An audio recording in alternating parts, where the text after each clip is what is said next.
Hey everyone, hope you're doing great.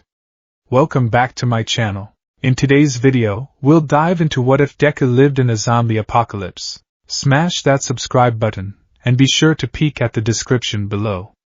Let's begin. The air in ground beta tasted of manufactured dust and controlled destruction. Izuku Midoriya, crouched behind the skeletal remains of a bus stop, took a steadying breath. The green lightning of One for All danced across his skin, a familiar and welcome hum at a controlled 8% output. Across the street, a flash of orange and a percussive boom announced Katsuki Bakugo's location. "DKU, you damn nerd!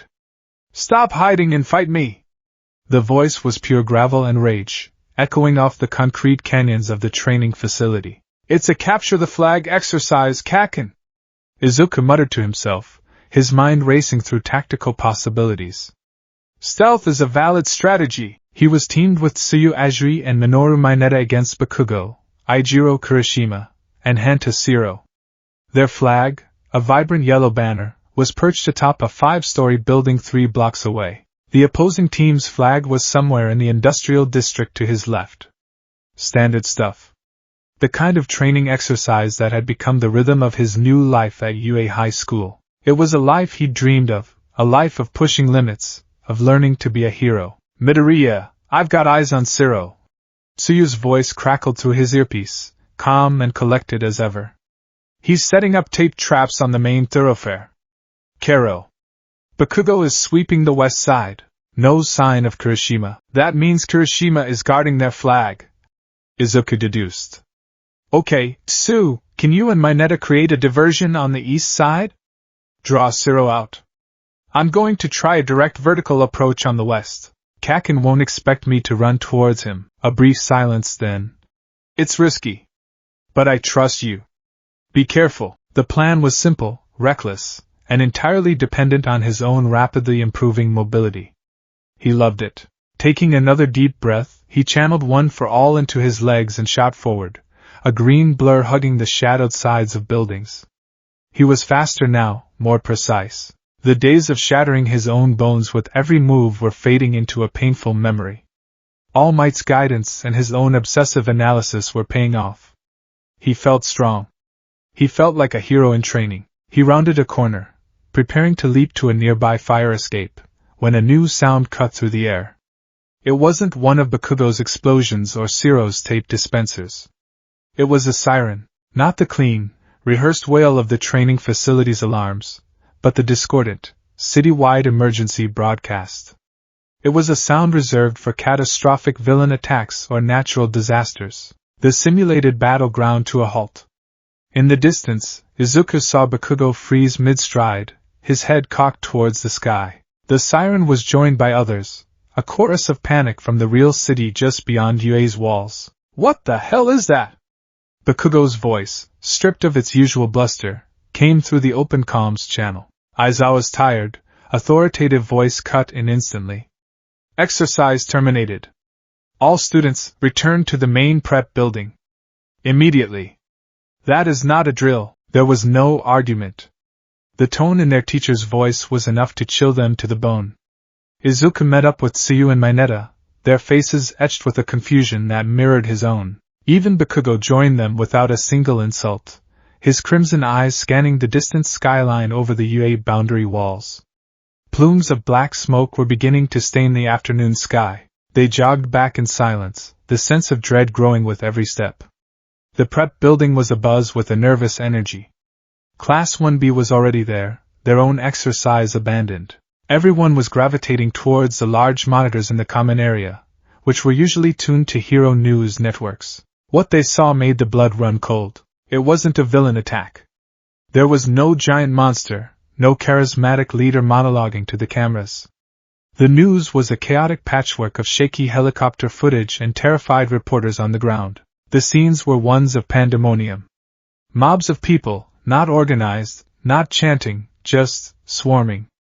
They moved with a jerky, unnatural speed, their bodies contorting as they ran. They were throwing themselves at police barricades, at heroes, at civilians. They weren't attacking with quirks, not in any recognizable way.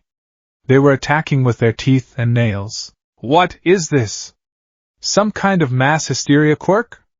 Denki Kaminari asked, his voice trembling slightly. No quirk could affect this many people across the entire city at once. Momo Yayorozu replied, her hands clasped tightly in front of her. Her analytical mind was trying to find a logical explanation, but her wide eyes betrayed her fear. The footage switched to a street-level view near Muzutafa's central station. The pro-hero Kamui Woods was trying to contain a crowd with his lacquered chain prison, but they were tearing at the wood with their bare hands, splintering it. One of them, a man in a tattered business suit, lunged and bit deep into Kamui's arm. The hero cried out, not in pain, but in shock. Then another bit his leg. He was dragged down into the writhing mass of bodies. The camera operator screamed and the feed cut to static. The room fell silent. They had just watched a pro-hero, one of the nation's best, be eaten. Another feed showed the fiery form of Endeavor, the number one hero, striding through a street, incinerating the figures that swarmed him. His usual terrifying scowl was replaced with a look of grim confusion. For every one he turned to ash, 3 more scrambled over the charred remains, their limbs smoking, their faces devoid of pain or fear. They were relentless. They just keep coming. Achiko Uraraka whispered, her hand covering her mouth. Izuku felt a profound sickness churning in his stomach. His mind, the same one that obsessively catalogued hero stats and quirk applications, was failing to compute. This wasn't a fight.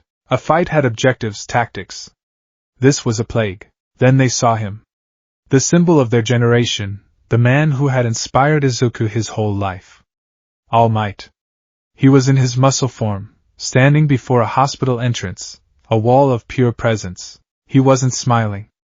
He threw a punch, a controlled, non-lethal blast of air pressure, that sent 100 of the attackers flying. It was a show of force that should have ended any confrontation. But they just got back up. Some had broken limbs that dragged uselessly, others had twisted torsos, but they all got up and surged forward again. All Might threw another punch, and another. He was a lighthouse against an endless, crashing tide of madness. But even he couldn't be everywhere at once. The camera panned, showing more of the swarm flanking him, ignoring him, as they smashed through the hospital's glass doors. That was the moment the true horror of it settled in. Even All Might couldn't stop this. He could hold the line, but he couldn't stem the flood. The heroes weren't losing. They had already lost.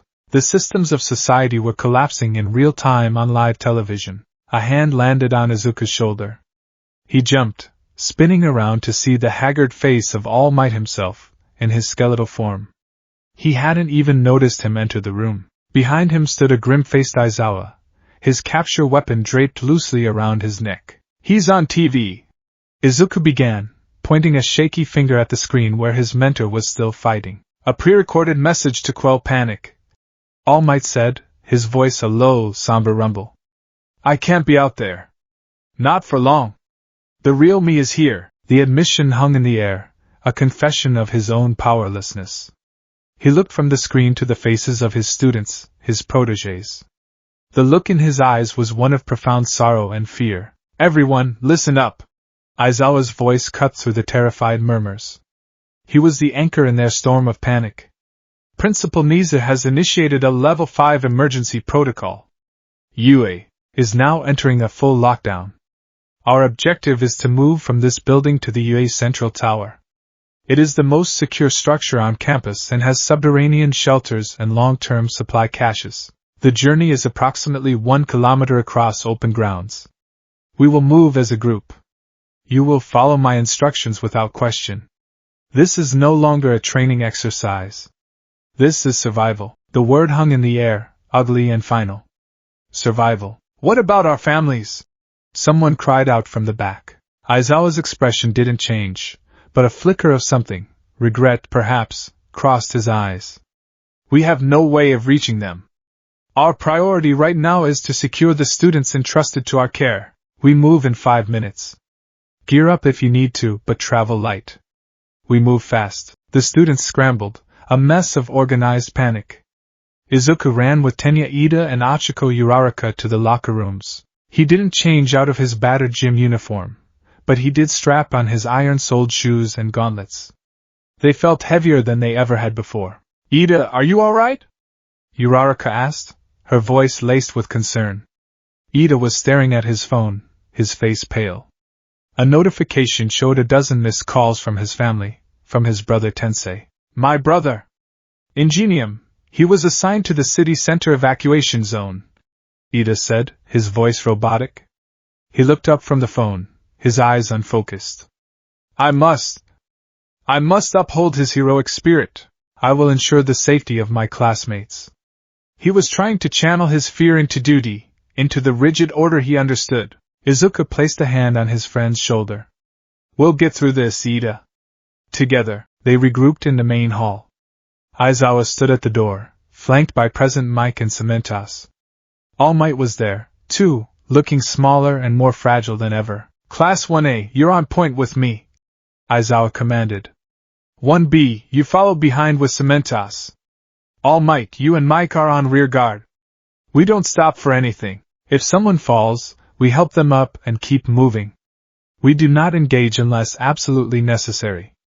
Our goal is the tower. Understood? A chorus of shaky yes, sirs, answered him. Aizawa took one last look at his class, his problem children. He saw the terror in their eyes, the naivety that was being brutally stripped away. Stay close. Stay alert. He pushed the door open, and they stepped out of the relative safety of the building and into the nightmare.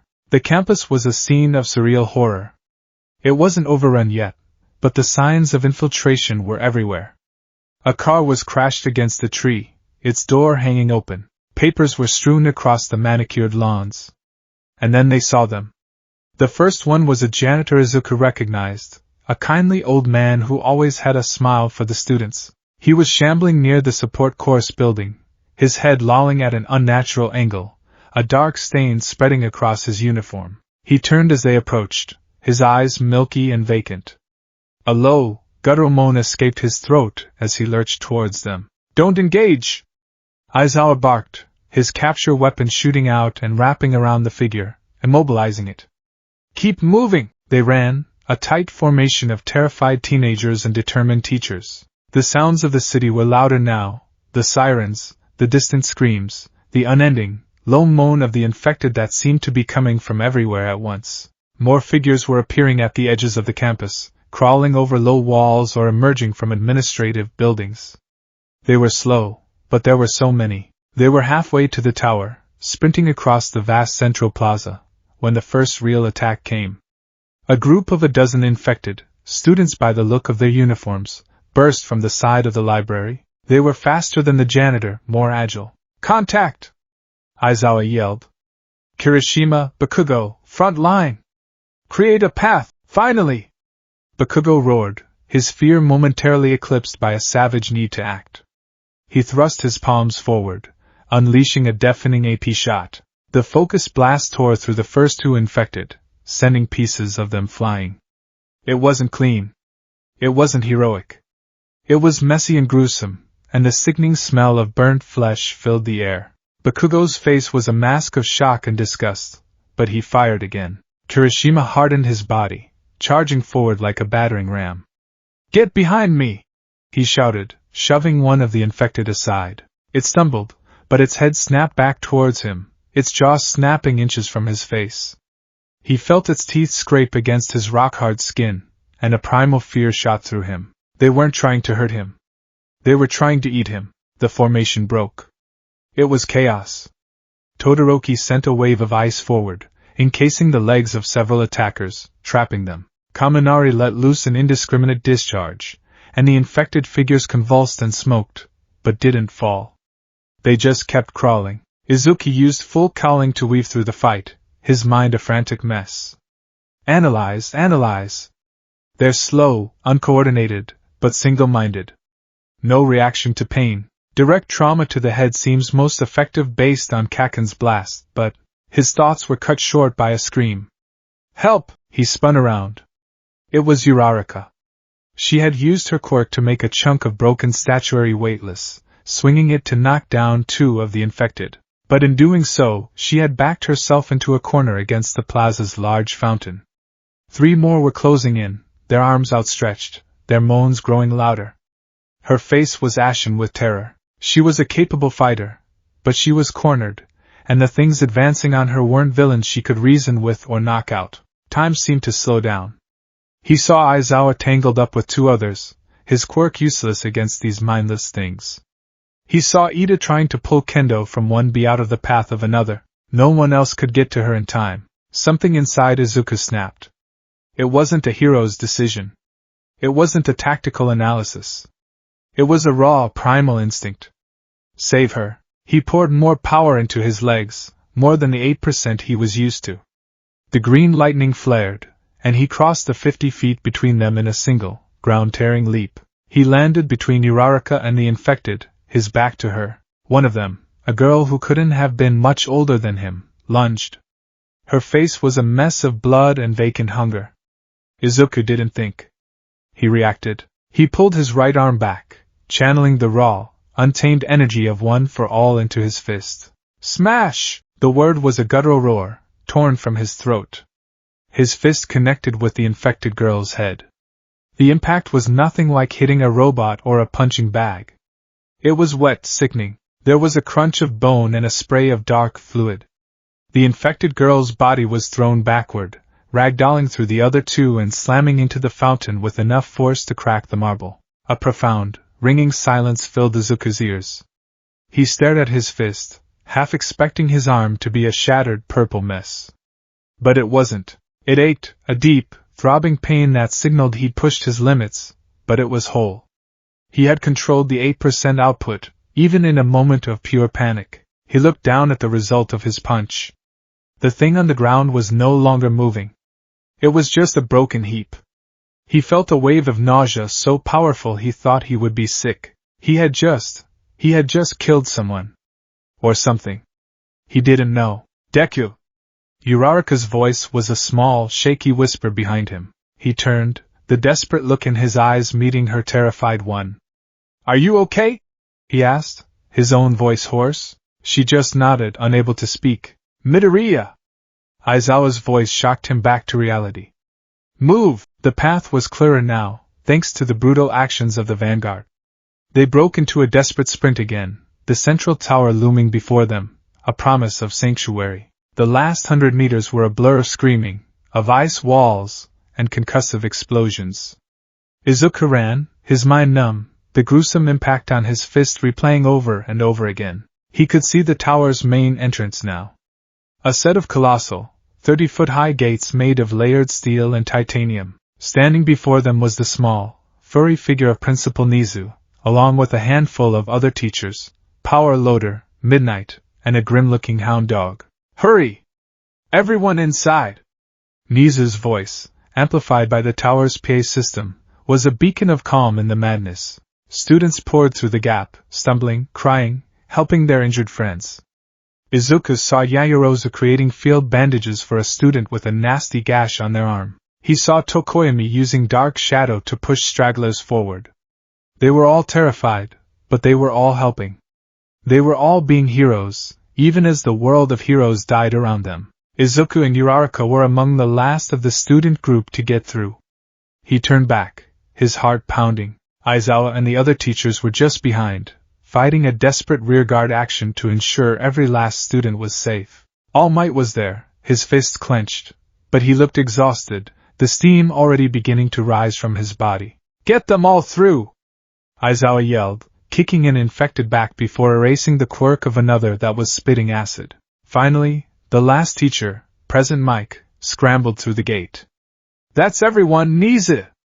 Seal it, Nizu nodded, his small paw pressing a large red button on a console. Initiating full lockdown. Godspeed, everyone. With a deep, grinding groan of ancient machinery, the colossal gates began to slide shut. A hydraulic hiss echoed across the plaza as secondary shutters of titanium slammed down over every window and opening on the lower floors. Izuku watched as the gap of light leading to the outside world narrowed. He saw the horde, a sea of hundreds of lurching, moaning figures, swarming the plaza they had just escaped. He saw Aizawa and All Might looking back at them, a final, fleeting glance before the gates met with a deafening, earth-shaking boom. The sound was absolute. It was the sound of a tomb being sealed. The sound of the world being shut out. For a moment, there was only silence within the cavernous entrance hall of the tower. The only light came from the emergency fixtures on the ceiling, casting long, dancing shadows. Students were slumped against walls, on the floor, gasping for breath, sobbing quietly. The adrenaline was fading, leaving behind the cold, heavy reality of what had just happened.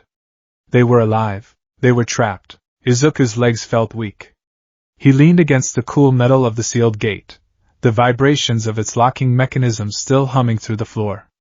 He had saved Uraraka. He had used his power, but the image of the broken body, the feel of the impact, it haunted him. He felt a presence beside him and looked over. It was All Might. The last vestiges of his muscle form had evaporated, leaving the skeletal, almost ghost-like man who was his mentor. Toshinori Yagi looked older than Izuku had ever seen him, the weight of a fallen world pressing down on his frail shoulders. "Are you all right, my boy?" Toshinori asked, his voice barely a whisper. Izuku couldn't answer. He just shook his head, staring at his trembling hands. Toshinori followed his gaze. He knew what Izuku was thinking, what he was feeling.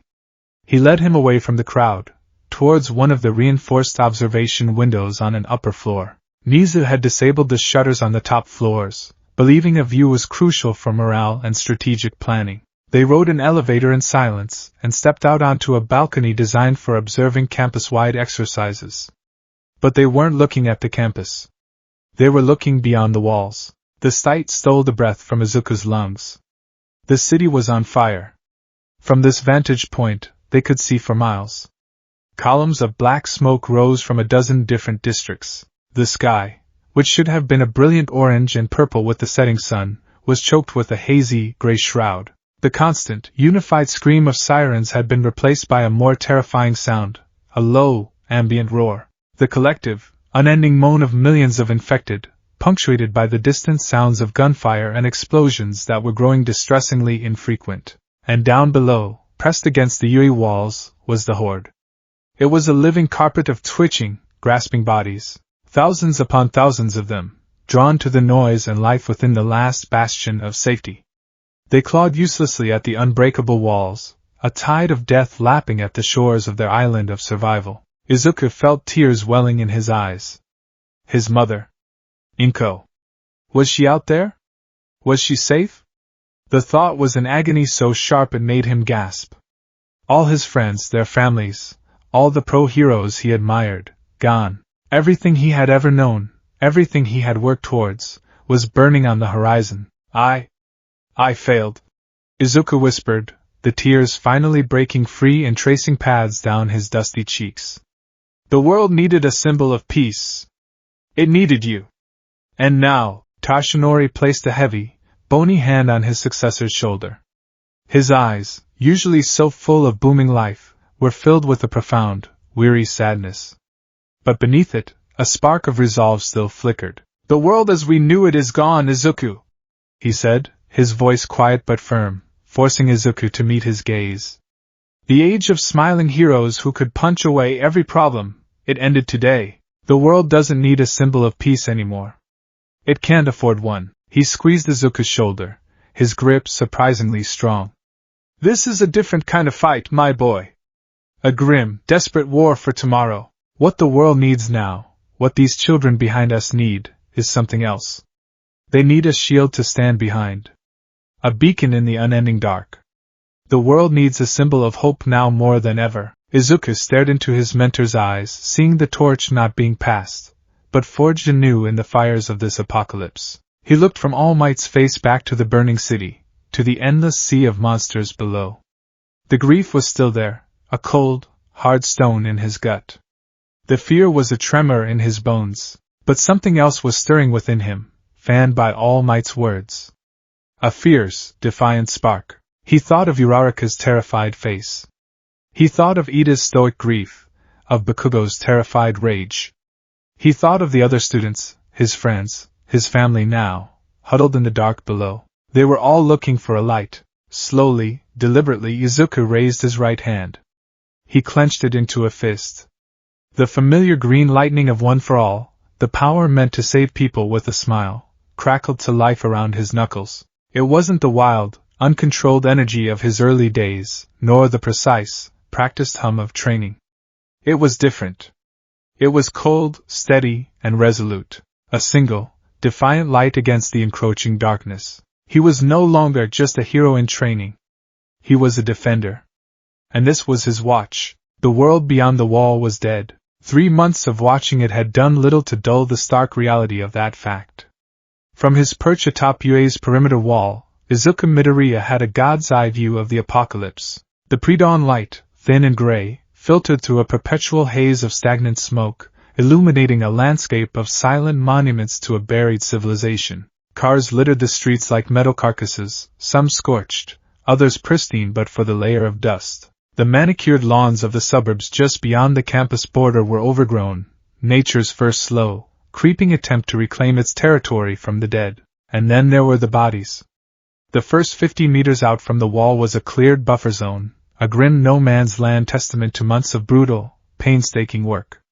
Beyond that, the dead still roamed. Shamblers, the students had called them. They drifted through the streets in aimless, silent packs, their movements slow and jerky. They were the background radiation of this new world, a constant, low-level threat that could swell into a tidal wave of teeth and nails at a moment's notice. Anything? Izuku didn't jump. He'd long since learned to recognize the sound of Eijiro Kirishima's footsteps. He lowered his binoculars, the strap cool against the rough, patched fabric of his modified gym uniform. Just the usual patrols. A pack of about 30 moving east down Kaibe Street. Nothing heading our way. Kirishima nodded, leaning his hardened forearms on the stone parapet. His usual bright, toothy grin was gone, replaced by a weary but resolute set to his jaw. The apocalypse had chipped away at everyone's softness, leaving behind something harder, more pragmatic. Good. Another quiet morning, then. My shift's over. Zero is taking over the east sector. Get some rest, Izuku said, turning his gaze back to the silent city. Ida has us on fortification duty at 0800, right. Reinforcing the main gate again. Kirishima sighed, a puff of steam in the chilly air. Manly work, but I'd kill for one of Lunch Rush's pork cutlet bowls right now. Izuku managed a faint smile. You and me both. The mention of food was a constant.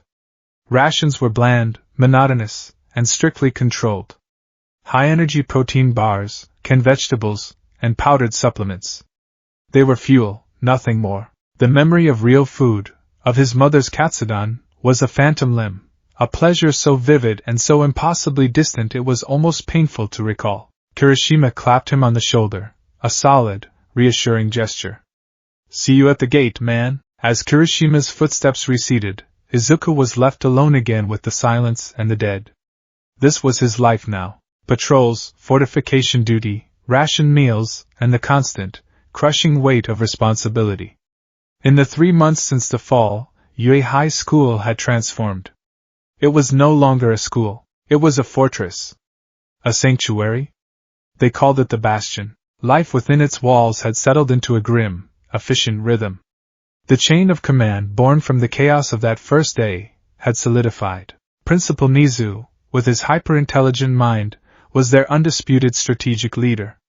All Might, a mentor and living symbol, was his chief advisor, and Aizawa, tireless and ever vigilant, was the head of security, the shepherd of their flock of traumatized, super-powered children. And then there was him. Izuku Midoriya. Field leader. The title felt absurd, a costume that was several sizes too big. But in the brutal calculus of this new world, the equation was simple. He was the strongest. One for all, once a dangerous secret, was now their greatest weapon. He was the one who could hit the hardest, move the fastest, and endure the most. So he led. He finished his patrol and made his way down from the walls, his iron-soled boots echoing in the empty corridors. The school felt haunted, its vibrant halls now quiet and utilitarian. Student artwork had been replaced with patrol rosters and emergency procedures. Laughter was a rare and precious commodity. His destination was the teacher's lounge, now repurposed as the Leadership Council's command center. The large room was dominated by a massive table covered in maps of the city, marked with red zones of heavy infected presence and green zones of potential supply caches. The air smelled of stale coffee and disinfectant. Niza sat at the head of the table, a tiny porcelain cup of what was probably his last stash of fine tea held delicately in his paws. Aizawa stood by the map, looking as though he hadn't slept since the world ended, his eyes red-rimmed but missing nothing. All Might sat opposite Nizu, looking gaunt in the harsh fluorescent light, a wool blanket draped over his thin shoulders. Ida and Yayorozu were already there, standing at attention. Midoriya! Nizu greeted him with a nod. Report from the wall? All quiet, Principal, Izuku said, taking his place. The Eastern Pack is still moving away from us. No new activity near the perimeter. Excellent. Nizu took a slow sip of his tea. Then let us proceed. Ida, operations report. Ida, ever the class representative, snapped to an even straighter posture.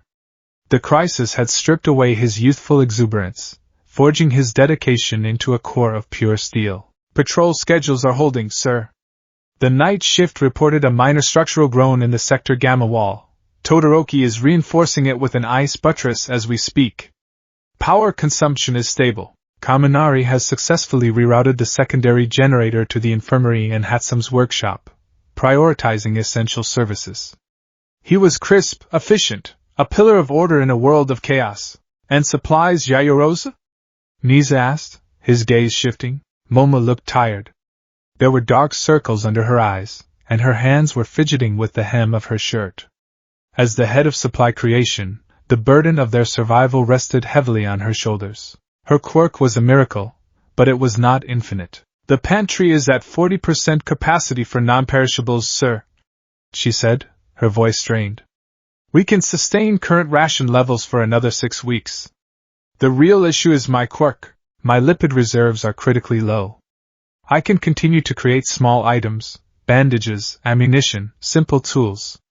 But larger items, complex electronics, or high-density alloys are becoming difficult. The last water purifier I created took nearly all my energy for 2 days. We need raw materials. Plastics, metals, chemical compounds, and medical supplies. Recovery Girl's personal stamina is her biggest limiting factor. We're dangerously low on broad-spectrum antibiotics and surgical-grade antiseptics. All Might coughed, a dry, rattling sound that made everyone flinch. You're doing wonderful work, young Yayorozu. We are all grateful, but gratitude won't restock a pharmacy. A harsh voice cut in from the doorway. Katsuki Bakugo stood there, leaning against the frame, his arms crossed. He wasn't part of the morning council meeting. He was too volatile, too impatient for strategic talk. But he was the leader of the assault team, the tip of their spear. He was dressed in his hero costume, minus the grenade gauntlets, which were deemed too resource-intensive for daily use. There's a pharmaceutical warehouse less than 3 clicks from here. Bakugo growled, stalking into the room and stabbing a finger at the map. West side. We've been watching it for a month. Intel says the area is light on shamblers. We go in, we grab what we need, we get out. Simple. Aizawa sighed, rubbing the bridge of his nose. It's not simple, Bakugo. That warehouse is across the Tamagawa Canal. The bridge is a natural choke point. It could be a death trap, so we blow a new way across. Bakugo retorted, slamming his fist lightly on the table. We're sitting here, rationing ourselves into starvation, while there's a damn treasure trove right there. We have to take risks, or we're just waiting to die. He's not wrong, Izuku said quietly. Everyone turned to him. Yayorozu is right.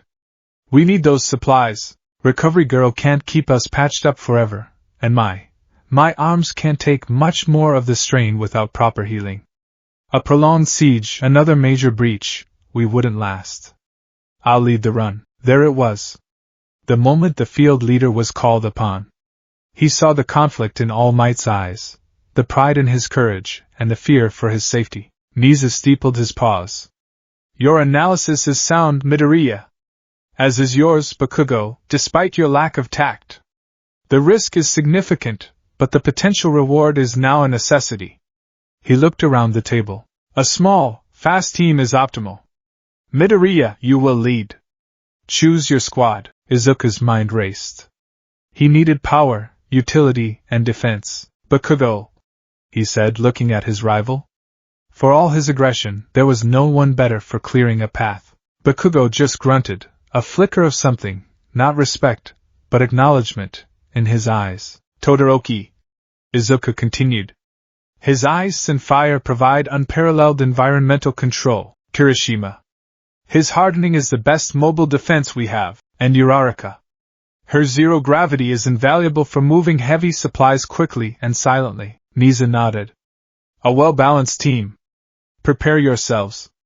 You leave within the hour. The air in the armored transport vehicle was thick with unspoken tension. The vehicle, a creation of Power Loader and Hatsune, was essentially a reinforced van plated with scavenged metal and powered by a muffled electric engine. It was their quietest mode of transport, but every bump and scrape against the debris-strewn roads sounded like a gunshot in the silent city. Izuku sat in the driver's seat, his knuckles white on the steering wheel.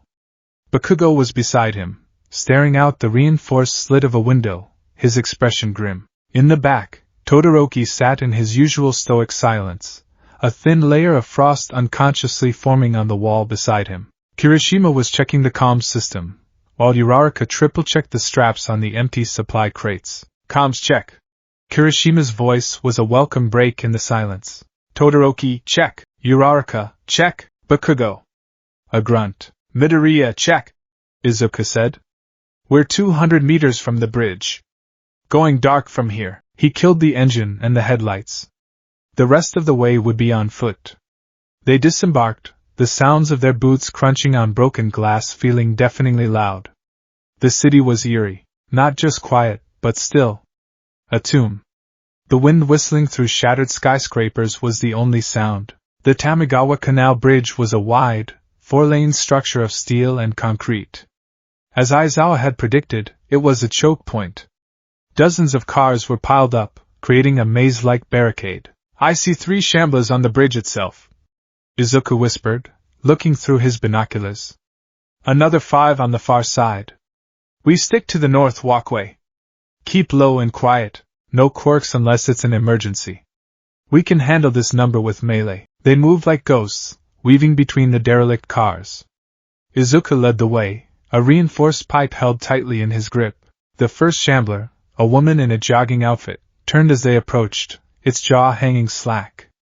Before it could make a sound, Kirishima was on it, a hardened fist crushing its skull with grim efficiency. There was no hesitation, no wasted movement.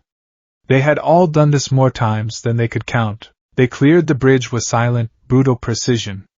The warehouse loomed ahead, a large, windowless block of gray concrete. Its main loading bay doors were half open, a dark maw promising both salvation and danger. Stay sharp, Izuku murmured into his calm. This is the part where things go wrong. They slipped inside. The air was thick with the smell of dust and decay.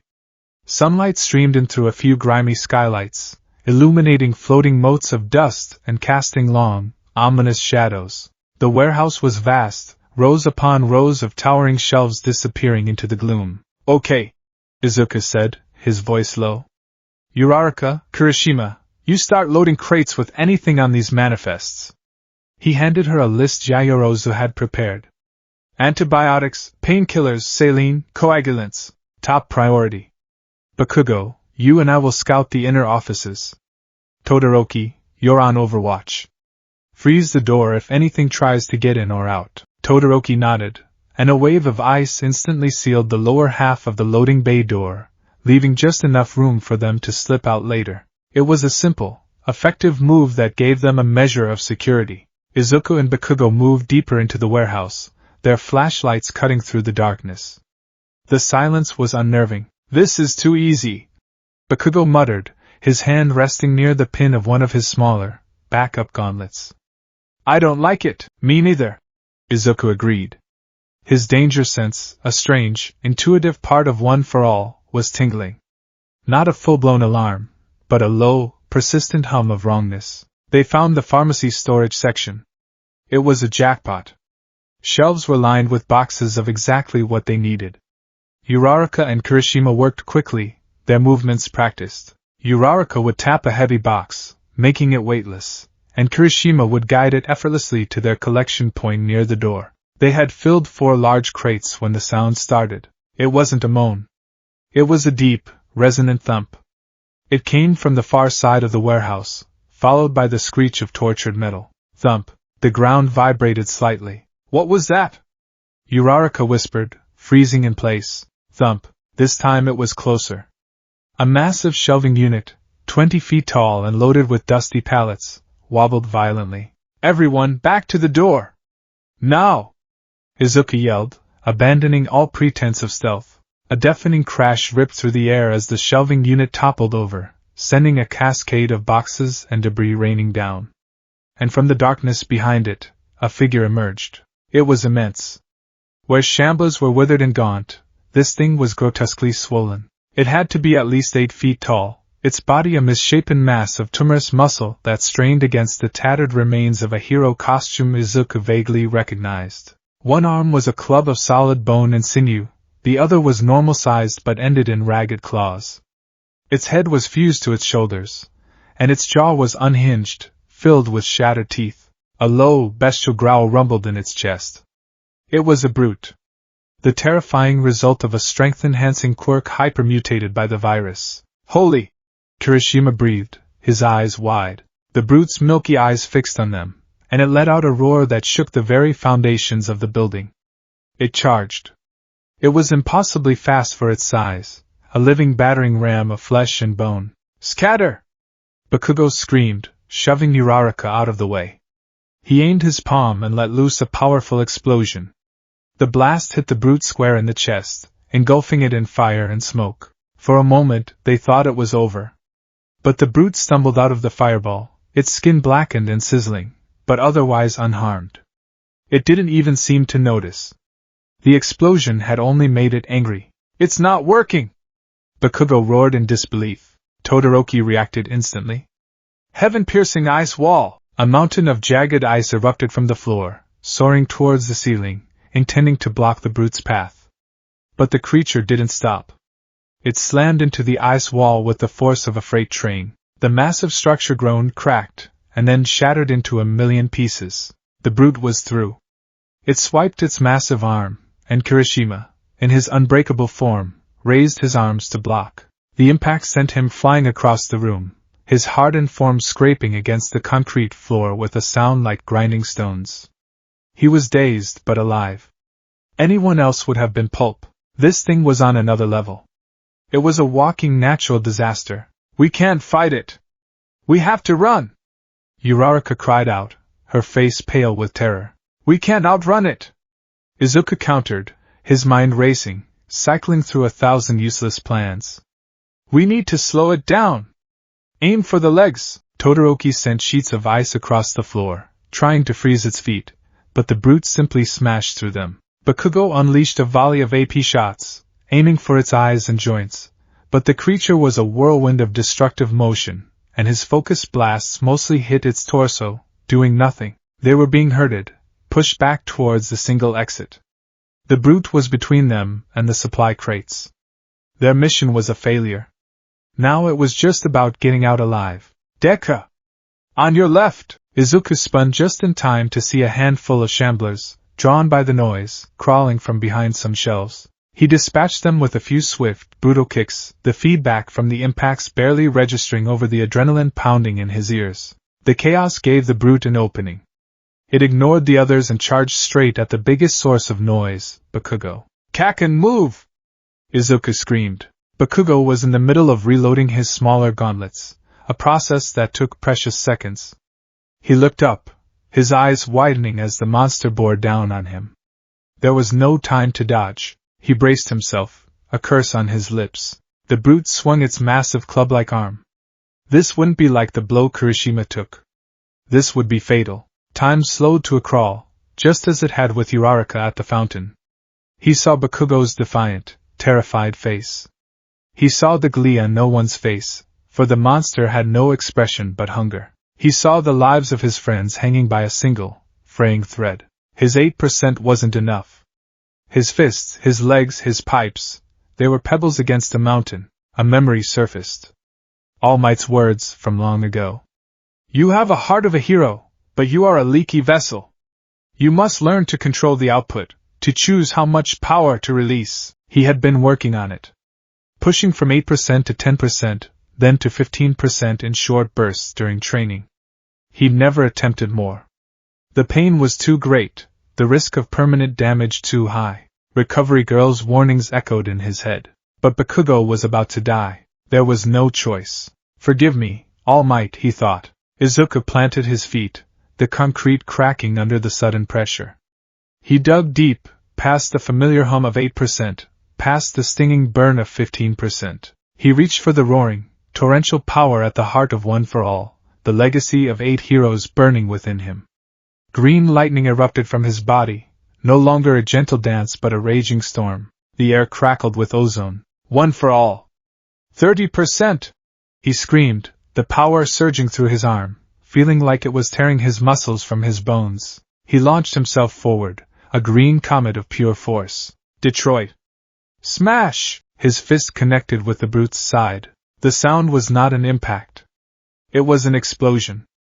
A shockwave of concussive force erupted from the point of contact, visible as a ripple in the air. The windows of the warehouse shattered outwards. The remaining shelves buckled and collapsed. The shamblers nearby were simply atomized. The brute's body, for a split second, seemed to cave in on itself around Izuku's fist. Then it was thrown sideways, not just knocked over, but launched. It flew through the air, smashing through the concrete wall of the warehouse as if it were paper, and disappeared outside. The sudden silence was deafening, broken only by the tinkling of falling glass and the groan of stressed metal. Izuku stood in the center of the devastation, his right arm hanging limp and useless at his side. He looked down at it. It was a ruin. The sleeve of his uniform was shredded, revealing flesh that was already a deep, mottled purple and black.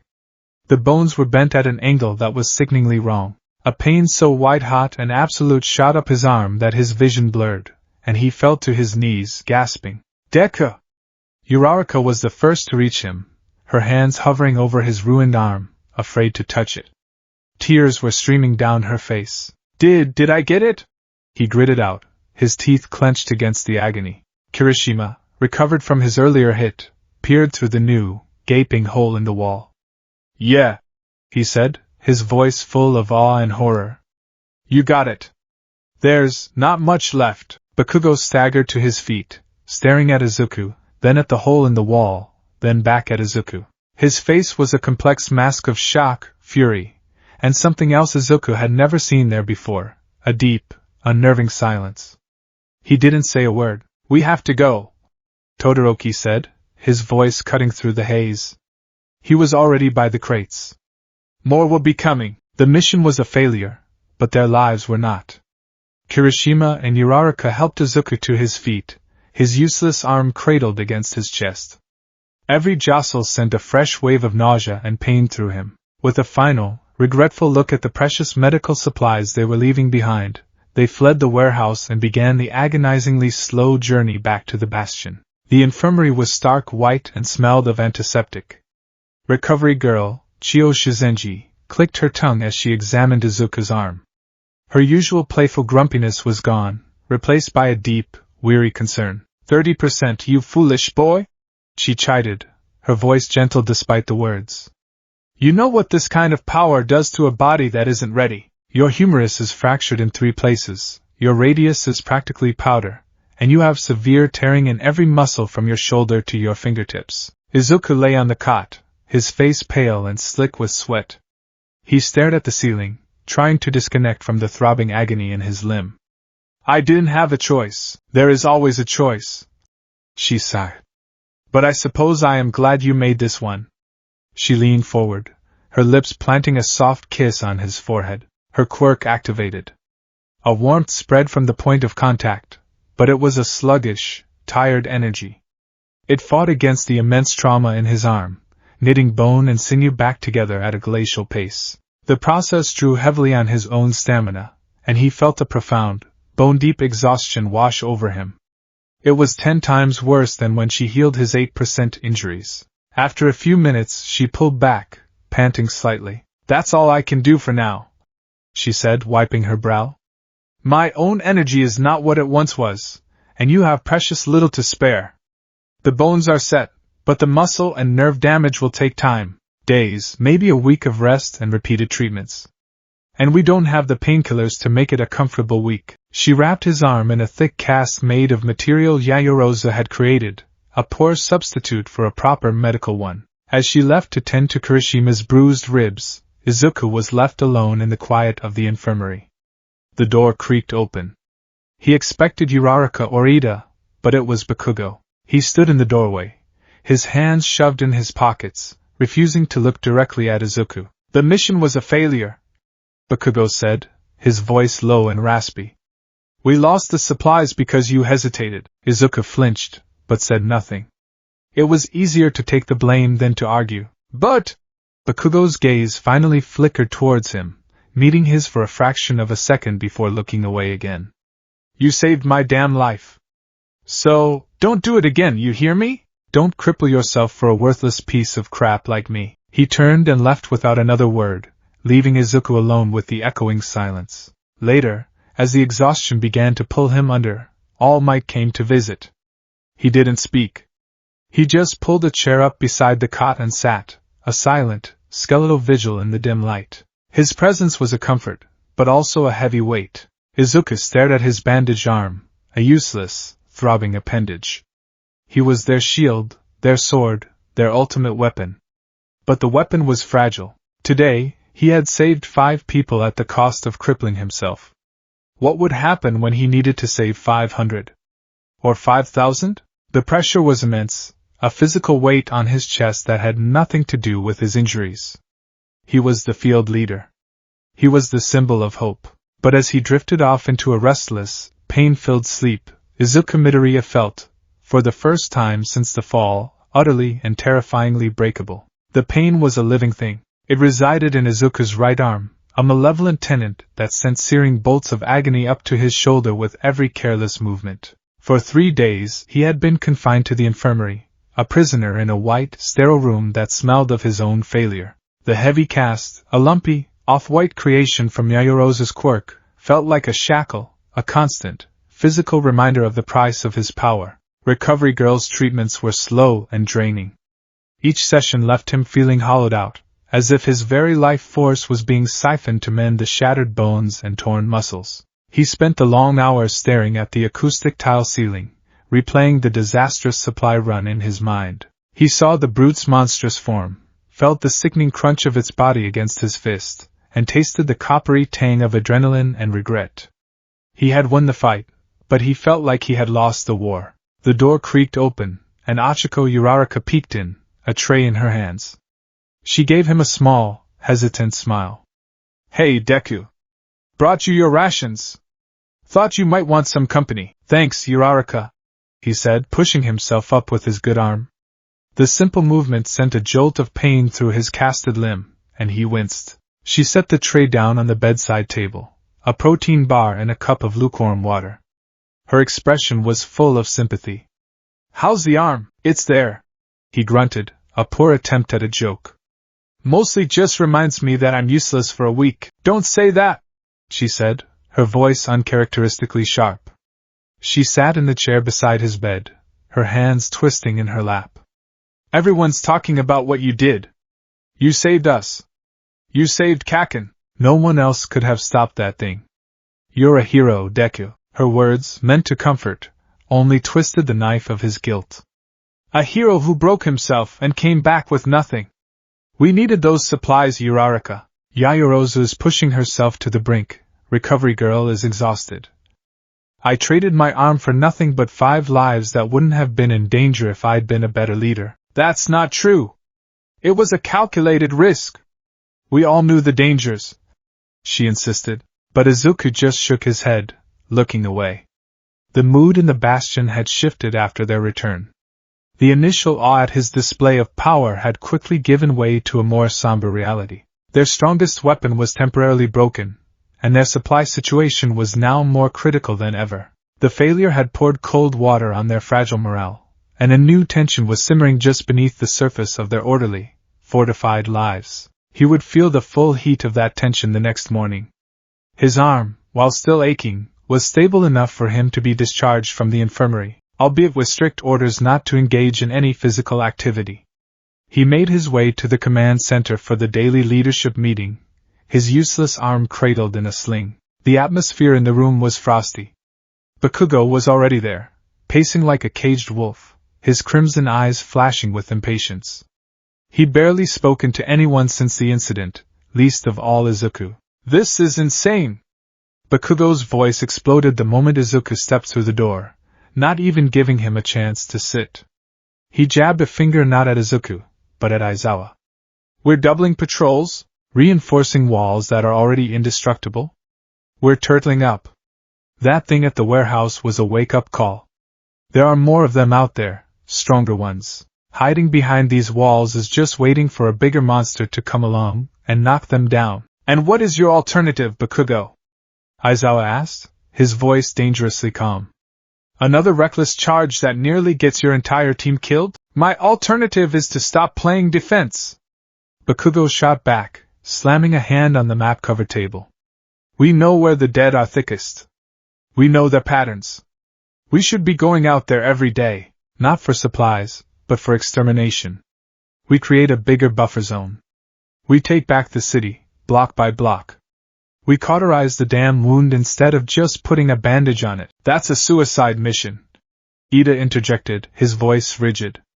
"We don't have the manpower or the resources for a sustained offensive campaign. It would be an irrational waste of our strength. Our strength is wasting away in here." Bakugo roared, rounding on him. "Yaoyorozu is running on fumes making ration bars, Todoroki is an ice machine for patching up walls, and Deku here," he sneered, finally turning his fiery gaze on Izuku, "breaks himself taking down one big one. What happens when there are 10? We need to be smarter.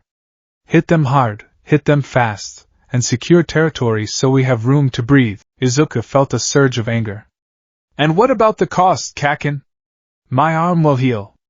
What if it hadn't? What if it had been Uraraka or Kurishima who took a hit they couldn't recover from? Our greatest asset isn't one for all, it's our people. Every person we risk on an unnecessary offensive is a potential casualty we can't afford." His own argument surprised him. Before the warehouse, he might have agreed with Bakugo's aggressive stance. But the searing pain in his arm had taught him a brutal lesson about limits. He was their shield, but the shield could be broken. "Unnecessary?" Bakugo scoffed, taking a step closer. "Sitting here waiting for the food to run out is necessary? Waiting for some freak with a disintegration quirk to wander up to the gate is a better plan? Your caution is going to get us all killed, you damn nerd. It's just a slower, more pathetic way to die, and your recklessness will get us killed faster." Izuku shot back, rising to his feet, his good hand clenched into a fist. The green lightning of One for All flickered around it, a manifestation of his frustration. "Enough!"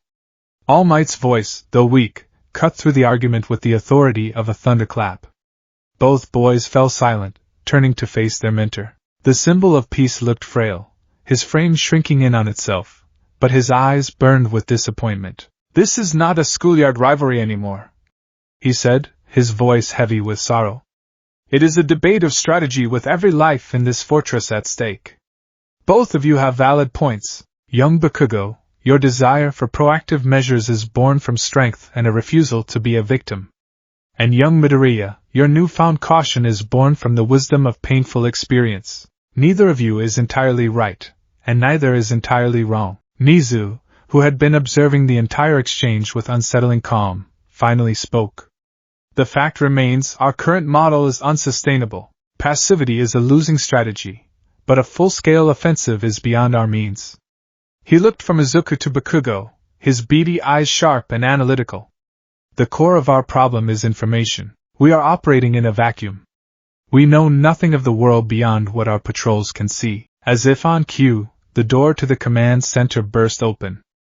Hatsume stood there, her pink dreadlocks askew, her goggles pushed up on her forehead, and a manic grin stretching from ear to ear. She was covered in grease and soot, and she held a tangled mess of wires and antennae connected to a speaker that was emitting a loud, grating static. "It works!" she shrieked, her voice echoing in the tense room. "My beautiful baby is alive! I did it! I actually did it!" Aizawa pinched the bridge of his nose. "Hatsume, we're in a meeting," "Oh, lighten up, Mr. Grumpy Pants," she said, striding in and placing her contraption on the table. "This is more important than your daily doom and gloom session. For weeks I've been trying to boost the campus broadcast antenna, scavenging parts from every TV, radio, and cell phone in this whole fortress. I finally managed to create a stable power loop and piggyback a high-gain receiver onto the main dish. I call her the Whisper Catcher 9000. She fiddled with a large, clunky dial, and the static shifted in pitch. Everyone leaned in, their argument momentarily forgotten. For 3 months, they had been utterly alone. The idea of hearing another human voice was a hope so profound it was almost terrifying to entertain. "The airwaves are mostly dead," Hatsum explained, her usual manic energy focused entirely on her task. "Just static. But there are whispers. Faint signals buried under the noise. I've been trying to lock onto one. It's automated, looping, very weak." Her fingers delicately turned the dial. The static hissed and popped. Then, through the noise, a voice. It was distorted, tinny, and broken up by bursts of static, but it was undeniably human. "Survivor Conclave, to any remaining HPSC or Hero Agency assets, static. Aegis Protocol is in effect. KSSSHHHHT, final bastion at Point Nemo, repeat, Aegis Protocol, broadcast on all channels. May God save us all." The message looped, repeating the same fragmented phrases. "Aegis Protocol?" Yayarosa whispered, her eyes wide. "HPSC. Hero Public Safety Commission." All Might breathed, his hand gripping the edge of the table. They had contingency plans for everything. Catastrophic villain attacks, civil unrest, even for quirk singularity events. Aegis was their ultimate crisis response designation. Point Nemo. Nizam mused, his sharp mind already working. "That's not a place. It's a navigational term. The oceanic pole of inaccessibility. The point in the ocean that is farthest from land." They evacuated to a secure offshore location. An island, a fleet, a glimmer of hope, fragile but real, ignited in the room. They weren't the last. There were others. There was a plan. A destination. It was a far-off, almost mythical promise, but it was something. Bakugo scoffed, though his voice lacked its usual bite. "An island on the other side of the world might as well be the moon. How are we supposed to get there?" "One problem at a time, Bakugo," Aizawa said, though his eyes were fixed on the speaker, a flicker of something other than exhaustion in them for the first time in months. Hatsum was about to fine-tune the signal when a new sound cut through the static. It was different. Weaker, closer, and filled with a desperate, frantic energy. "KSSSHHHT, can anyone hear this? We're trapped. Musudafu General Hospital, 7th floor, oncology ward. They're on the lower floors. Oh God, they're in the stairwells." The voice was a man's, thin and reedy with terror. The HPSC broadcast was a ghost from the old world. This was a cry for help from their own backyard. "Musudafu General," Izuku whispered. He knew it well. It was where he'd been taken after his first disastrous fight with Muscular. It was less than 10 kilometers away. The man's voice broke with a sob. "We're barricaded in, but we don't have much time. There are children with us. Please, if any heroes are out there, we have children." The word children landed like a physical blow. The abstract horror of the apocalypse suddenly had a small, terrified face. The man continued, his voice dropping to a desperate whisper as a loud banging sound echoed in the background of his transmission. "They keep trying the doors. We can hear them scratching. One of the little ones is so scared, a little girl, with white hair and a little horn on her head. Her name is Eri. She keeps crying." The world stopped. For Izuku, the air in the room vanished. The faces of his friends, his teachers, all faded into an indistinct blur.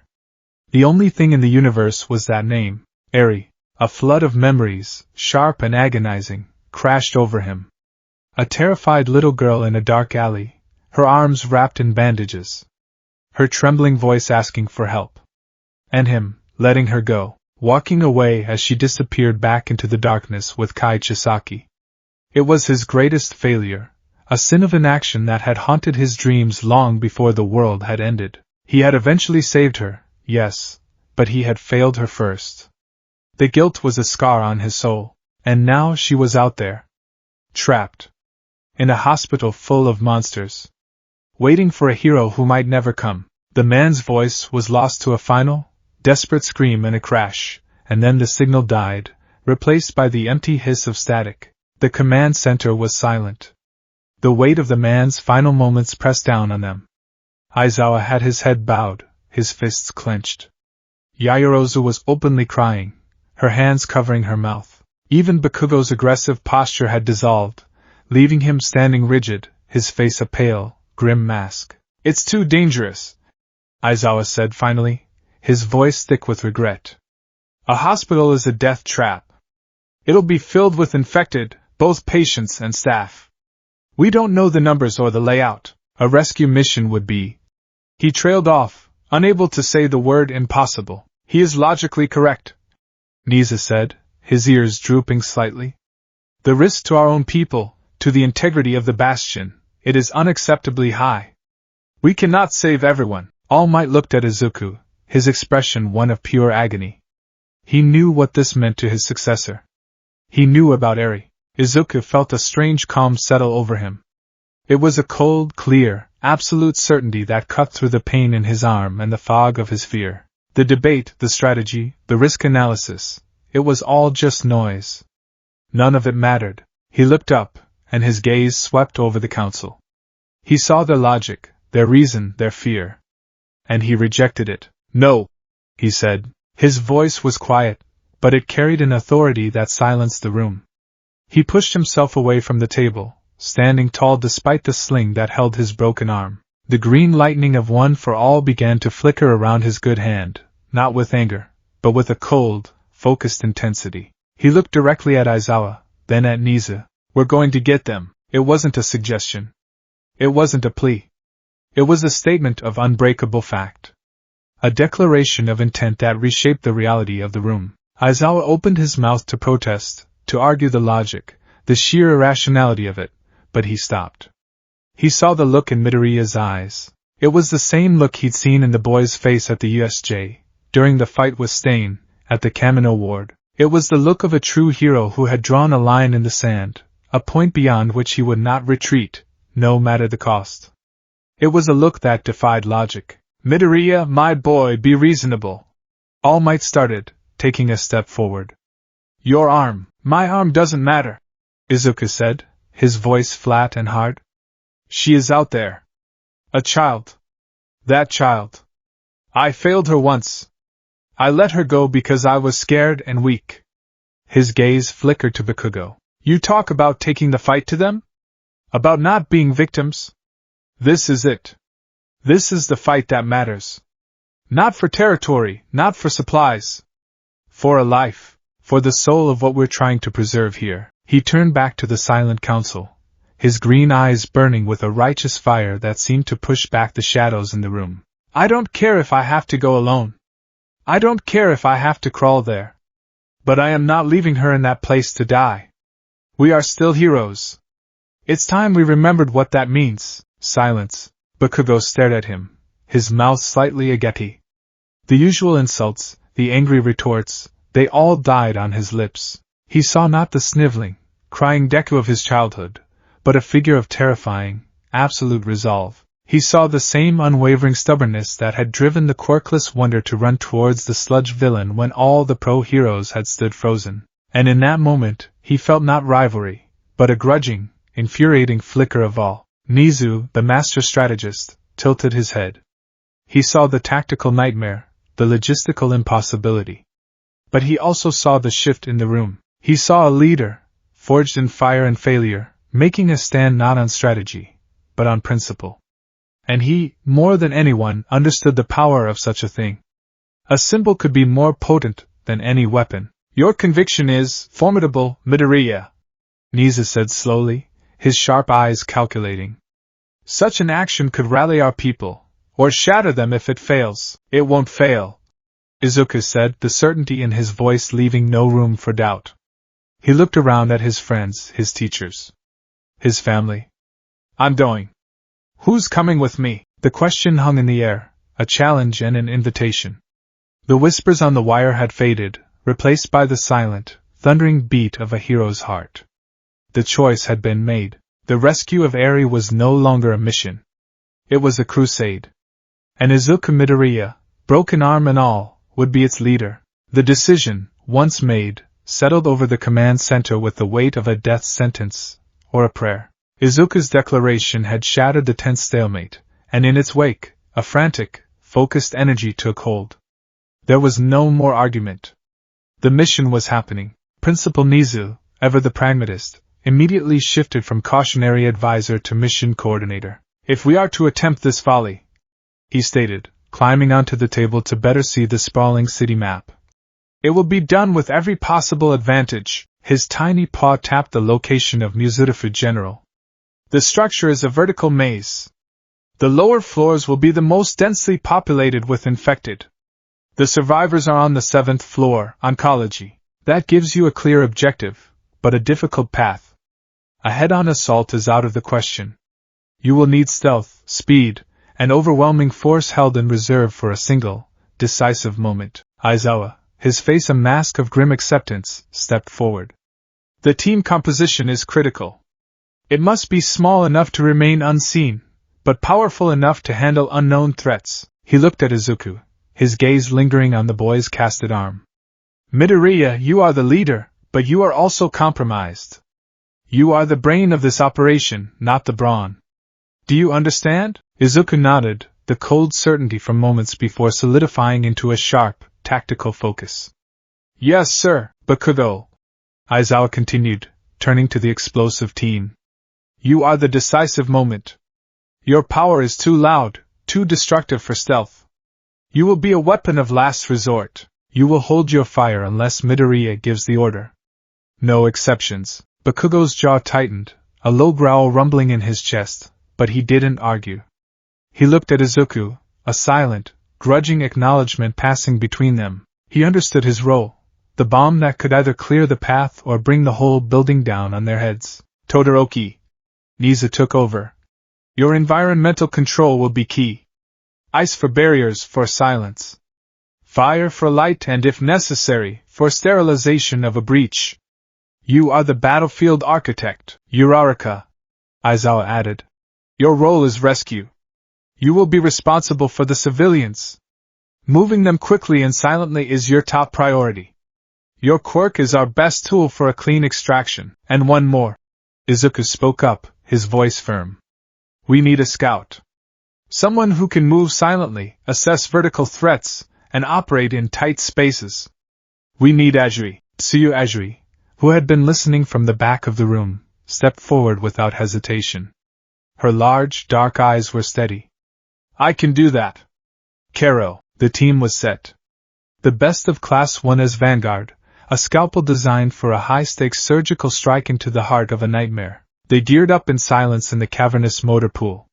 The atmosphere was thick with a tension far heavier than any pre-exercise jitters. This was real. No resets, no recovery girl waiting to fix a mistake. Izuku, struggling with his single good arm, adjusted the straps of a light pack containing medical supplies and emergency rations. Bakugo holstered his smaller, more precise pointer gauntlets, leaving the massive grenades behind. Todoroki donned a dark, practical jumpsuit, his expression unreadable. Uraraka checked a coil of climbing rope, her face pale but determined. Tsuyu blended into the shadows, already in her element. The transport will get you within a half-kilometer of the hospital, Aizawa told them as they boarded the same armored van from the ill-fated warehouse run. After that, you're on your own. Maintain radio silence unless it's a dire emergency. We will be listening. We will be waiting. He looked at them, his problem children, his soldiers. Come back. All of you. The journey through the dead city was a descent into a gray purgatory. The familiar streets of Muzurifu were now alien territory, a graveyard of shattered lives. Izuku drove, his one good hand steady on the wheel, his eyes scanning the debris-choked roads. He didn't dare look at the slumped figures in other cars or the motionless heaps in doorways. He focused only on the destination. He brought the van to a halt in the shadow of a collapsed overpass. This is it, he said, his voice a low whisper. We're on foot from here. The moment they stepped outside, the sheer, oppressive silence of the city washed over them. It was a silence that felt heavy, full of unspoken screams. The hospital was a hulking silhouette against the bruised twilight sky, a monolith of concrete and dark, vacant windows. The large H on its roof was askew, a wounded symbol. The main entrance was a scene of a final, failed stand.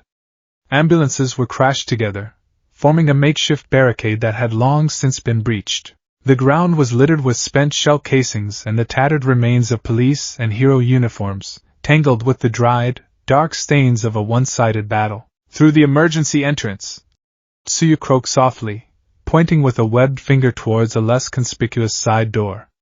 It's less exposed. They moved like wraiths, their training at UA kicking in. They hugged the walls, their footsteps silent on the cracked pavement.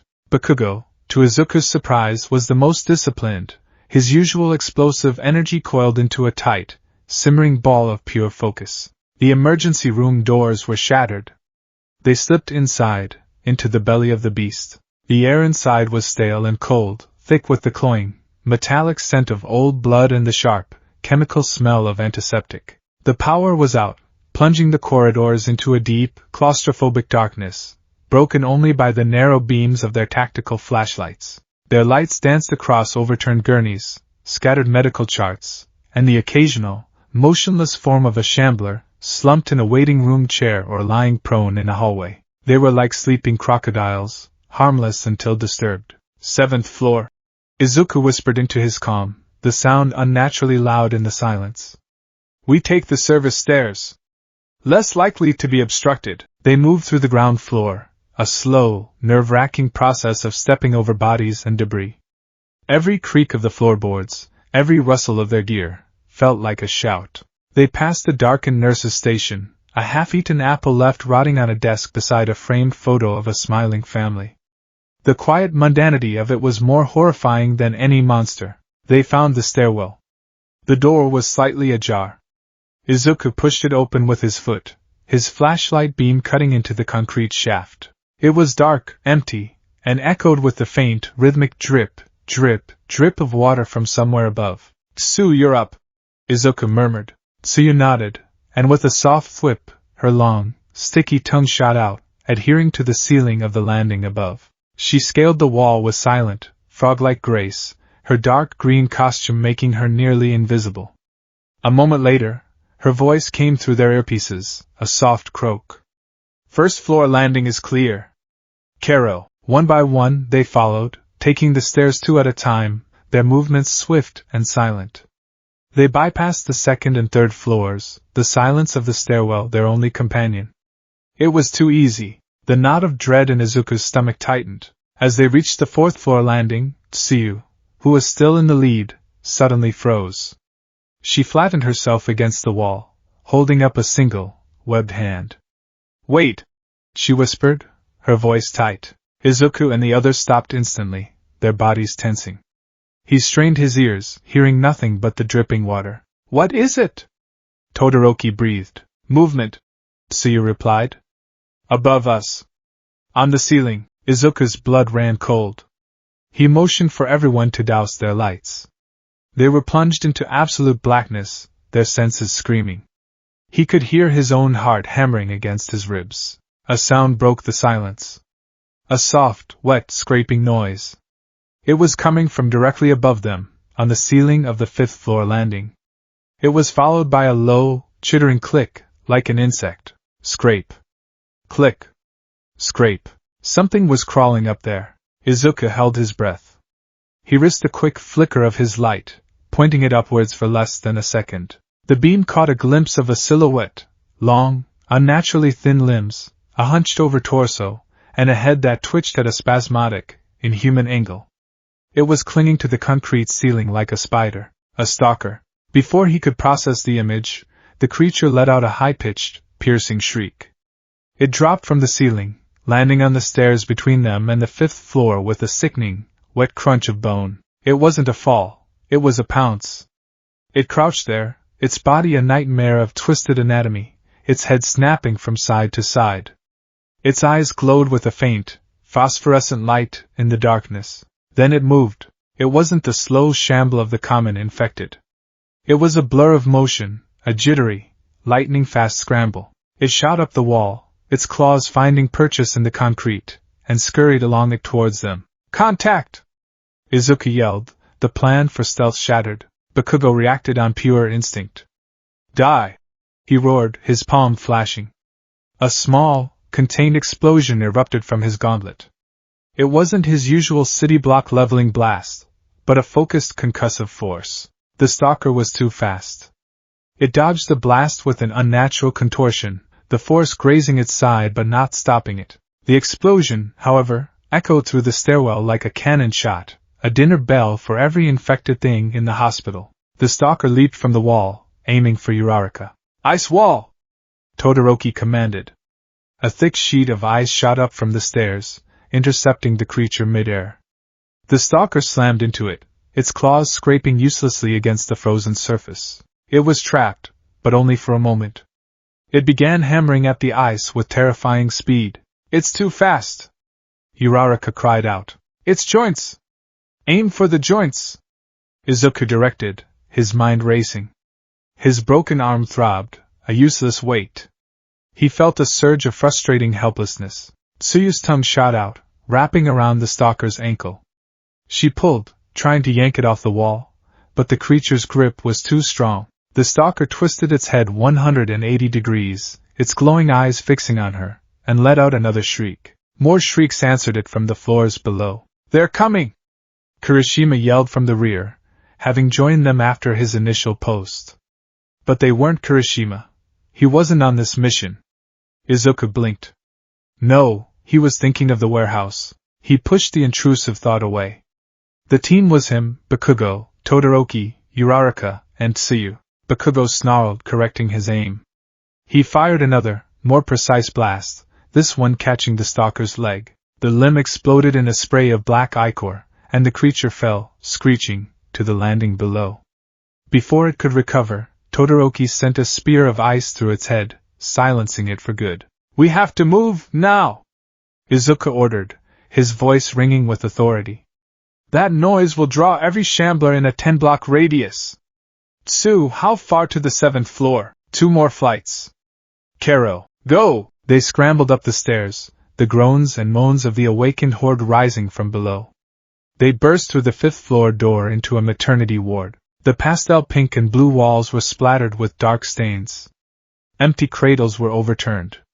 The cheerful wallpaper of cartoon animals was clawed and ripped. The horror of the place was profound. They didn't stop. They ran through the ward, their flashlights cutting erratic paths through the darkness. A shambler in a nurse's uniform stumbled out of a room, and Todoroki froze it solid with a casual wave of his hand. They didn't have time to be subtle anymore. They reached the next stairwell and pounded up to the 6th floor, the sounds of pursuit growing closer. The 6th floor was the pediatrics ward. The walls were covered in children's drawings, crude, colorful pictures of heroes, of all might, of their families. One drawing, done in bright red crayon, simply said, "Get well soon, Dad." Bakugo, surprisingly, was the one who faltered. He stopped for a fraction of a second, his flashlight beam lingering on the drawing. His usually furious expression was replaced by something lost and haunted. "Kaken, move!" Izuku yelled, grabbing his friend's arm and pulling him along. They were at the final stairwell, the one leading to the 7th floor, when Tsuyu held up her hand again. "Problem," she said, her voice strained. "A big one." She pointed her light up the stairs. The landing to the 7th floor was swarming. At least 6 stalkers were crawling over each other, clinging to the walls, the ceiling, the doorframe. They were a writhing, chittering nest of twitching limbs and glowing eyes, blocking their path completely. They seemed to be guarding the door to the oncology ward. The team flattened themselves against the wall, out of sight. Below them, the thunderous sound of dozens, maybe hundreds, of shamblers climbing the stairs was getting louder. They were trapped. "We can't fight through that," Uraraka whispered, her voice trembling. "There are too many." "I can't," Bakugo growled, his knuckles white around his gauntlets. "Give me 10 seconds. I'll turn that whole landing into a damn fireworks show, and you'll bring down the ceiling on top of us," Todoroki countered, his voice a low, calm rumble. Or incinerate the very people we're here to save. It's too risky. So what's the plan, Deku? Bakugo snarled, turning to him. We're out of time. Izuku's mind was a whirlwind. He looked at the nest above, then listened to the horde below. They were caught in a pincer of death. Bakugo was right, they were out of time. But Todoroki was also right. A full-on assault was suicide. He needed another option.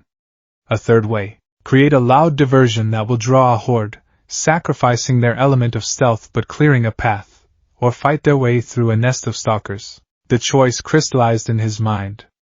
They couldn't fight the nest and the horde at the same time. They had to choose their enemy. The diversion, Izuku said, his voice firm. We draw the stalkers away from that door. He looked at Bakugo. Kaken, I need a single, massive explosion. But not up there. Down there, he pointed his good thumb towards the pediatrics ward they'd just run through. As far away from the stairwell as you can get. The sound will echo through the whole floor. The stalkers are drawn to noise and movement. It should pull at least some of them off that door. Bakugo's eyes lit up with a feral grin. You want me to blow up the kiddie ward? Now you're talking, Todoroki. As soon as he makes the blast, you seal this stairwell behind us with an ice wall. A thick one. It won't hold the shamblers forever, but it'll buy us time. Izuku continued. Tsu Uraraka with me. The second that door is clear, we're on it. We get the civilians and we get out. We'll find another way down. It was a desperate, insane plan, relying on timing and the predictable behavior of monsters. It was all they had. On my mark, Izuku said. Bakugo nodded and sprinted back into the darkened ward. A moment later, his voice came over the comms, filled with gleeful anticipation. In position, Deku. Ready to make it rain. Mark, howitzer impact. A cataclysmic explosion ripped through the 6th floor. The entire building shook. A flash of brilliant orange light illuminated the stairwell, followed by a deafening roar that vibrated in their bones. Dust and debris rained down from the ceiling. As predicted, the stalkers on the landing above shrieked in unison. Their heads snapped towards the source of the sound. One by one, then in a frantic, skittering wave, they abandoned their post at the door and scrambled down the walls, racing towards the explosion. Now, Todoroki! Izuku yelled. Todoroki slammed his foot down. A massive, complex structure of ice, thick as a glacier, erupted from the floor and walls, sealing the stairwell below them in a tomb of frost. The groans of the shamblers were instantly muffled, replaced by the sound of them uselessly pounding and scratching against the impenetrable barrier. The door is clear! Tsuyu reported from above. They didn't hesitate. They sprinted up the final flight of stairs, leaping over the spot where the stalker nest had been moments before. The door to the oncology ward was made of heavy steel, but it was dented and scarred, a sign of the stalker's previous attempts to get in. A makeshift barricade of hospital beds and cabinets was visible through its small, reinforced window. Hello? Izuku called out, his voice hoarse. We're heroes! We heard your signal. There was a moment of silence, then a frantic scrambling from the other side. A man's face appeared in the window, pale and tear-streaked. It was the voice from the radio. Oh, thank God! We thought you were them. Stand back from the door! Izuku ordered. With his good arm, he began pulling at the barricade while Uraraka made the heaviest pieces weightless. In seconds they had a gap big enough to squeeze through. They stepped inside. The ward was dark, lit only by a few emergency lights. The air was thick with the smell of fear and sickness. About a dozen survivors were huddled in the back of the room, a few nurses, a doctor, and several civilians. And among them, clutching a nurse's leg, was a small girl with long, snow-white hair and a single, tiny horn peeking out from her bangs. Her red eyes, wide with terror, met Izuku's. Eri, the breath caught in his throat. It was her. Smaller, more frightened than he remembered, but it was her. For a moment, the burning hospital, the monsters, the apocalypse, it all faded away. All he saw was the child he had failed, the child he had sworn to protect. It's okay, he said, his voice softer than he intended. He took a step forward. We're here to get you out. Eri just stared, her small body trembling. The explosion, the doctor said, his voice shaking. What was that? You've drawn all of them to this floor. It was a diversion, Izuku explained quickly. It won't last. We have to move now. Is there another way down? There's a service elevator at the end of the hall, a nurse offered. But the power is out. We don't need power, Uraraka said, her face grim with determination. We can rappel down the shaft. Okay, new plan, Izuku said, his mind kicking back into gear. Everyone, let's go. Quickly and quietly, he helped the survivors to their feet, his eyes constantly returning to Eri. He knelt down in front of her. Eri, he said gently. Do you remember me? I'm Izuku Midoriya. I'm going to carry you, okay? I won't let anything happen to you. She flinched at his approach but didn't pull away. With a slow, deliberate movement, he scooped her up. She was feather-light in his arms. She buried her face in his shoulder, her small hands gripping his uniform tightly. The physical contact, the weight of her in his arms, was a profound, grounding thing. This was why they were here. This was what mattered. They herded the survivors out of the ward and down the hall. The sounds from the 6th floor were growing louder. The stalkers were realizing they'd been tricked, and the shamblers were relentlessly beating against Todoroki's ice wall. They found the elevator shaft. Bakugo wrenched the doors open with a grunt, revealing a dark, gaping maw. Uraraka and Tsuyu quickly set up the ropes. Survivors first, Uraraka commanded. One at a time, they began the slow process of lowering the civilians down the dark shaft. It was agonizingly slow. Below, the sounds of the horde were echoing up the shaft. They had broken through the ice. They're in the stairwell, Todoroki yelled, sending a jet of fire down the hallway to deter a few shamblers that had made it to their floor. We're out of time, just one more, Uraraka said, securing the last civilian, the doctor, to the rope. As the doctor began his descent, a piercing shriek echoed from the end of the hallway. A stalker, faster and larger than the one from before, bounded into view. It ignored the others, its phosphorescent eyes locking onto the smallest, most vulnerable member of the group. It locked onto Eri. It launched itself down the hall, a blur of claws and teeth. It was too fast. Todoroki was occupied. Bakugo was too far away to get a clean shot without hitting Izuku. Izuku, with Eri in one arm and his other arm broken, was completely defenseless. DKU! Uraraka moved. She didn't hesitate. She threw herself in front of Izuku and Eri, her body acting as a human shield. The stalker crashed into her. Its claws, sharp as scalpels, tore through her hero costume and deep into her side and shoulder. She cried out, a sharp scream of pure agony, as the creature's teeth sank into her shoulder. But she held her ground, her arms wrapped protectively around Izuku's legs, forming a barrier. Get off her! Bakugo roared, and a perfectly aimed AP shot blew the stalker's head apart, spraying the wall with black fluid. Uraraka collapsed to the floor, a pool of dark blood instantly spreading out from under her. Her face was chalk white, her eyes wide with shock and pain. The wounds were deep, catastrophic. Achiko! Izuku screamed, his heart seizing in his chest. Go! She gasped, her hand weakly pushing at his leg. Get Eri out! The world narrowed to a vortex of terror and desperation. Tsuyu and Bakugo grabbed Uraraka, her body limp between them. Todoroki laid down a wall of fire to block the hallway as more infected poured onto the floor. We have to go! The shaft is our only way! Todoroki yelled, his voice strained. Izuku, his mind numb with horror, clutched Eri tighter and backed towards the open elevator shaft. The team followed, Bakugo and Tsuyu practically carrying Uraraka. They attached themselves to the remaining ropes and began their descent into darkness, the sounds of the horde fading above them as they plunged into the abyss of the hospital. The race back to the bastion was a frantic, silent prayer, the only sounds the ragged breaths of the team and the soft, pained whimpers from Uraraka. They burst through the gates of UA, a battered, broken rescue team. The infirmary was a blur of controlled panic. Uraraka was laid on a cot, her blood staining the white sheets. Recovery girl rushed to her side, her face paling at the sight of the grievous wounds. The bite, the claws, it's not just the trauma, it's the infection. Chiyo's voice was grim.